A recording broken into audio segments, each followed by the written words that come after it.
ये real incident बताया मेरे खास दोस्त के दोस्त गौरव ने, जो उस घर से सिर्फ 100 मीटर की दूरी पे रहता है। और ये कहानी है दिल्ली के एक ऐसे हॉन्टेड हाउस की जिसमें अब तक 25 से ज़्यादा लोगों की मौत हो चुकी है। कोई भी उस घर के आसपास से नहीं गुजरता, कोई भी उस गली में नहीं रहता। वो पूरी गली सुनसान पड़ी हुई है। सब लोग उस घर का नाम लेने से भी डरते हैं।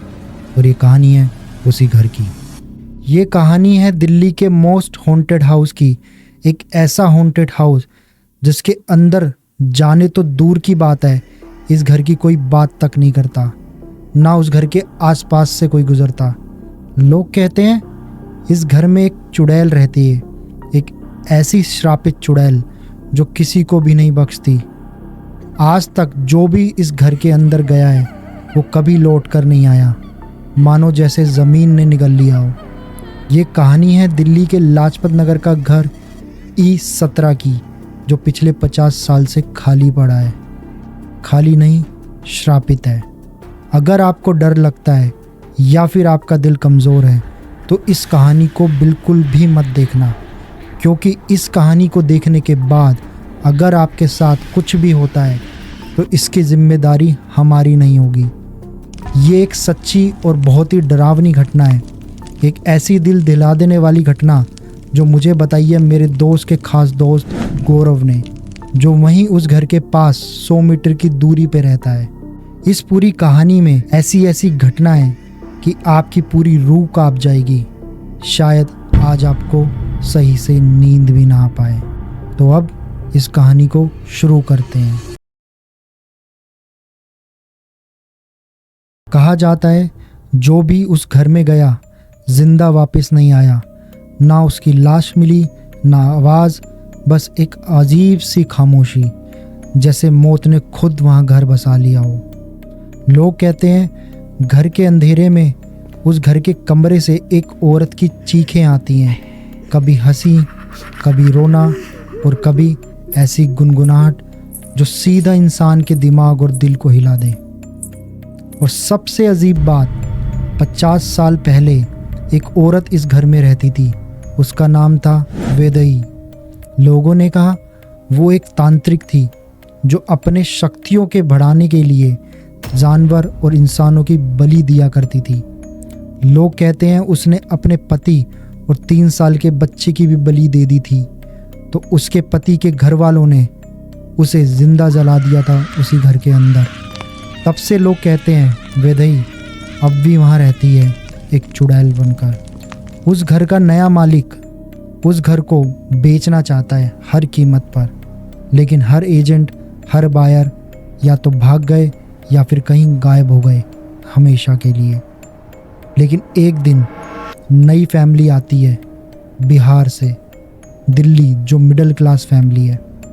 रोहन, उसकी वाइफ आरती और उनका 5 साल का बेटा आरव। रोहन की गवर्नमेंट जॉब लगी थी दिल्ली में, जिसके लिए वो दिल्ली आता है और लाजपत नगर के एरिया में नए घर की तलाश करता है जो बजट में हो, बड़ा, खूबसूरत और सबसे ज़्यादा इम्पोर्टेंट सस्ता।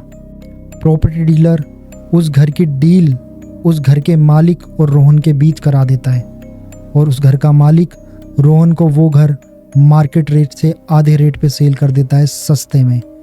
पर रोहन को क्या पता था ये सस्ता घर उनकी ज़िंदगी का सबसे बड़ा कब्रिस्तान बनने वाला है। उस दिन लाजपत नगर की गलियां ज़्यादा ही सुनसान थी, जैसे पूरी दिल्ली चुप हो गई हो और बस एक घर इंतज़ार कर रहा हो रोहन का दरवाज़ा खोलने का। रोहन ने कार से उतरते ही घर की तरफ देखा, जो पुराना सा दिख रहा था, जिसमें काली सी दरारें थी दीवार पे, दरवाजे पे और हवा में थोड़ा भारीपन था। आरती रोहन से कहती है, ये घर अजीब सा नहीं लग रहा? रोहन हंस के बोलता है, अरे तुम्हें हमेशा कुछ ना कुछ अजीब ही लगता है, ये बस थोड़ा पुराना है बस। लेकिन आरव, उनका 5 साल का बेटा जो चुप था, वो सिर्फ घर के एक कोने की तरफ गौर से देख रहा था। उसकी आंखों में डर नहीं था, लेकिन एक अजीब सी चमक थी। वो पूरी फैमिली घर के अंदर एंटर करती है और दरवाज़ा खोलते ही एक ठंडी हवा का झोंका सीधा अंदर घुसा। पर जैसे ही उन्होंने घर के अंदर पहला कदम रखा, वैसे ही उनका दम सा घुटने लगा, मानो जैसे किसी ने ऑक्सीजन खींच ली हो हवा से। आरती रोहन से बोलती है, ये कैसा फील हो रहा है? रोहन, शायद घर बहुत दिनों से बंद था, तुम इन चीज़ों पे ध्यान मत दो, चलो सामान रखते हैं घर पे। तभी लेकिन उस रात में घर में चीज़ें अजीब होती हैं। आरव नीचे खेल रहा था आराम से। बहुत देर बाद जब आरती नीचे गई अपने रूम से आरव के पास, तो आरव ने बोला, मम्मा, ये आंटी मुझे कह रही थी मैं उनके साथ खेलने जाऊं। आरती ने कहा, कौन सी आंटी बेटा? आरव ने बोला, वही जो किचन में खाना पका रही थी। उनके हाथ में लाल लाल खून था और उनका मुंह जला हुआ था। आरव की ये बात सुनकर आरती का रंग उड़ गया। उसने तुरंत किचन की लाइट ऑन करी, लेकिन वहाँ कोई नहीं था।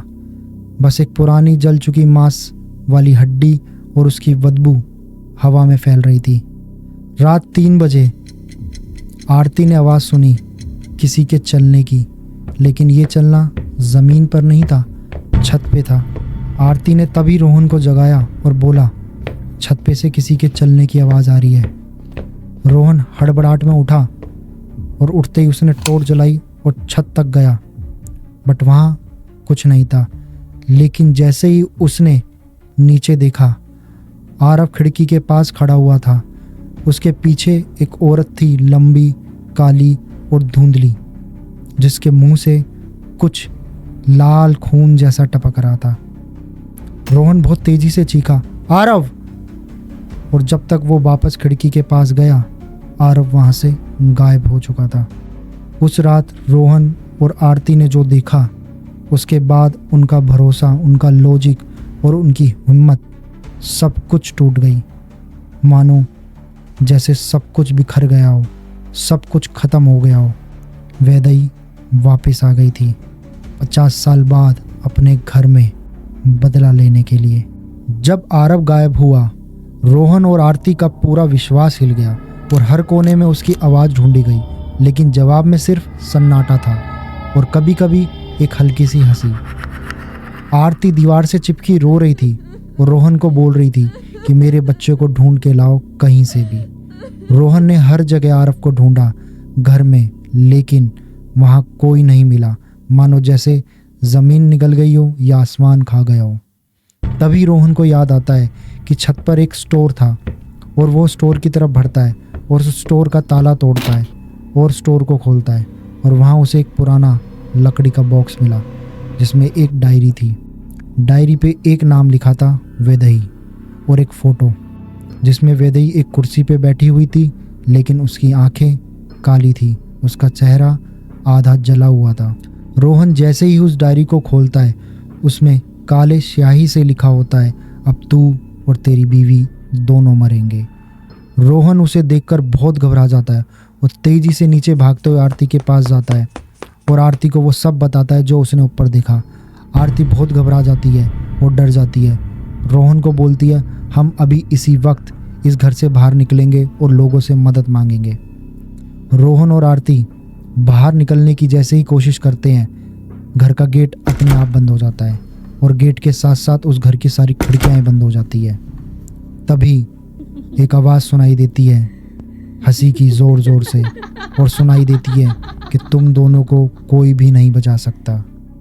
ये उसी चुड़ैल की आवाज़ थी। रोहन और आरती डरते हुए अपने रूम में जाकर एक कोने में बैठ जाते हैं और रो रहे होते हैं। रोते रोते उनकी आंख लग जाती है। जैसे ही रात के 3 बजते हैं, आरती को एक औरत की चीख सुनाई दी। वो अचानक से घबरा के उठी। उसने देखा उसके बराबर में रोहन नहीं था और वो बहुत घबरा गई। तभी भागकर वो दूसरे बेडरूम में गई। वहाँ रोहन बेड के कोने पे था। उसके गले में रस्सी बंधी हुई थी और एक औरत छत पे उल्टे पैरों से चलते हुए उसके ऊपर आ रही थी। औरत की आंखें काली, मुंह से खून टपक रहा था और आधा फेस जला हुआ था। तभी वो चुड़ैल की आवाज़ आती है, ये मेरा घर है, मेरा, कोई और इसमें ज़िंदा नहीं रहेगा। और तभी चुड़ैल ने रोहन को हवा में उछाला। रोहन की चीख निकल गई और पूरे घर में गूंज गई। आरती ने उसे खींचने की कोशिश करी, लेकिन चुड़ैल ने रोहन को दीवार पे दे मारा और उसकी उसी वक्त मौत हो गई। आरती की आंखें फटी की फटी और पूरा चेहरा फीका पड़ गया ये सब देखकर। जैसे ही आरती रोहन के पास जाने की कोशिश कर रही होती है, वो चुड़ैल आरती को उठाकर फेंक देती है एक कोने में और वो चुड़ैल गायब हो जाती है। आरती को बहुत चोट लगी होती है, वो सही से चल भी नहीं पा रही होती है। वो चुड़ैल उसी वक्त गायब हो जाती है और वो बहुत रो रही होती है रोहन की मौत पे और आरव के गायब होने पे। आरती कोशिश करती है नीचे बेसमेंट में जाने की आरव को ढूंढने के लिए, और तभी बेसमेंट में उसे वेदई का पुराना मिरर मिलता है। मिरर में आरती अपना चेहरा देख रही होती है, तभी पीछे अचानक से वेदई आ जाती है और आरती का रूप ले लेती है। वेदई आरती को बोलती है, तुझे तो मैं जलाकर मारूंगी और तेरी मौत का तमाशा देखूंगी। आरती ये देखकर बहुत डर जाती है और वहाँ से भागती है बेसमेंट के दूसरे कोने पे। वहाँ वो आरव को देखती है। आरव एक कोना पकड़ के बैठा होता है, उसके हाथों में एक अजीब सा टॉय होता है जो वो पहले कभी नहीं लाया। और आरव आरती को बोलता है, मम्मा, वेदई आंटी ने बोला तुम भी जाओगी उनके साथ। वेदई का ये बदला शुरू हो चुका था। हर एक रात, हर एक कोना उसके खौफ से भरा था। और अब आरती के साथ क्या होगा? वो रात सबसे ज़्यादा लंबी और डरावनी थी। ना सितारे, ना चांद, सिर्फ एक अजीब सी ठंडक जो सीधा हड्डियों तक उतर रही थी। आरती बहुत ज़्यादा खौफ में थी। वो सोच रही थी कैसे खुद को और अपने बेटे आरव को यहाँ से बाहर निकाल सके। तभी आरती आरव को उठाकर बेसमेंट से बाहर निकलने की कोशिश कर रही होती है। उसी वक्त मानो आरती के पैर ज़मीन से चिपक गए हो और आरती अपने पैरों को बिल्कुल भी नहीं हिला पाती। वो बहुत कोशिश करती है लेकिन फेल हो जाती है। तभी उसी वक्त वो चुड़ैल आरती और आरव के सामने खड़ी हो जाती है। आरती बहुत ज़्यादा घबरा जाती है और उसे कुछ समझ नहीं आता कि वो क्या करे। लेकिन उसे उसी वक्त याद आता है कि उसके गले में एक हनुमान जी का लॉकेट है। वो उस लॉकेट को पकड़ के हनुमान चालीसा पढ़ना शुरू कर देती है, जय हनुमान ज्ञान गुण सागर। और उसी टाइम वो चुड़ैल ज़ोर ज़ोर से हंसती है और चिल्लाकर बोलती है, इन सब चीज़ों से तू मेरा कुछ नहीं बिगाड़ सकती। आरती ये सुनकर बहुत डर जाती है और नीचे गिर जाती है। तभी वो चुड़ैल धीरे धीरे आरती के शरीर में घुस जाती है और उसी समय वो आरव को उठाकर ज़मीन पे दे मारती है। आरव बहुत ज़ख्मी हो जाता है और फिर वो बेरहमी से आरव को उसके बालों से पकड़कर घसीटते हुए बेसमेंट के बीचों बीच ले जाती है और उसका गला काट देती है। तभी उसी वक्त आरव की मौत हो जाती है। अंदर से ये सब देखकर आरती बहुत दुखी होती है और चिल्लाती है, लेकिन चुड़ैल ने आरती को पूरी तरह अपने वश में कर लिया था, अपने कंट्रोल में कर लिया था। और फिर वो धीरे धीरे आरती को भी बेरहमी से मारने लगती है और ज़ोर ज़ोर से हंसती है और बोलती है, ये घर मेरा है, मेरा, मैं इस घर में किसी को भी ज़िंदा नहीं छोड़ूंगी। फिर आरती की भी मौत हो जाती है। वो चुड़ैल बेरहमी से तीनों को मार देती है, जैसे उसने पहले दूसरे 25 लोगों को मारा था उस घर में। रोहन, आरती और आरव की मौत के बाद वो घर फिर से सूना हो जाता है। और फिर 10 साल बाद एक दिन नया परिवार वापस से उस घर में रहने आता है और फिर से वेदई वापस आ जाती है।